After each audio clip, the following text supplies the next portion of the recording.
we are in Southern California. We're observing an enormous failure of Quercus Agrifolia.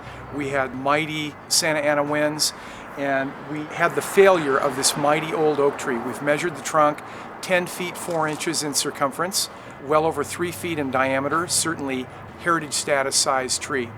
The tree was actually quite healthy when the failure occurred, and what we believe the cause of this failure is what's known as forest edge effect.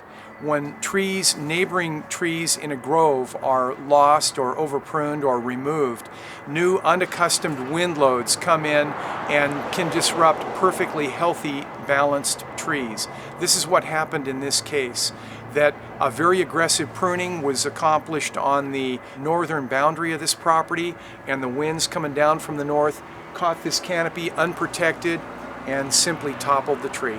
So here we have this enormous catastrophe, a priceless tree laid down by these mighty winds. Most of the oaks in this neighborhood fared very well. A native tree to this region evolved to withstand our Santa Ana winds, but this tree failed because the neighboring grove of trees was overpruned, leaving this individual specimen exposed and vulnerable. So beware about this. Don't overprune your landscape.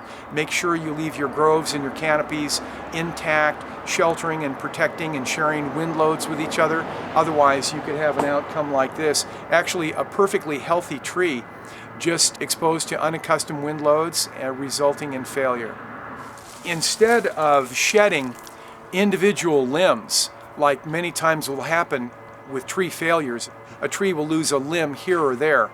But these limbs and these structures were healthy and strong, real good attachment radiuses, very few weak, narrow crotch forms in the canopy, so there were no failures of the upper canopy of the tree. The whole upper crown is intact. All those loads were transmitted to the root crown. When we observe the root crown here, what we have found is that it is torn out healthy, sound, vital roots. This tree is not rotted at the base. It's just simply the massive wind loads that snap the roots off at the ground and cause this failure. We're about 8 or 10 feet from a building. The building has been here for a long time. Of course, the tree has been here for a long time and had grown unaccustomed to each other. We fully expected to see root cuts out here at the fringe, which we have not found. In fact, the roots were torn out of sound wood. So this isn't an issue of root crown rot or incorrect irrigation practices. This is simply massive wind loads and perhaps 100-mile-an-hour winds, maybe 100-mile-an-hour plus winds. And then the northern boundary, exposed by forest edge effect, have left the tree vulnerable. And so down she went. Don't set your landscape up for these kind of failures.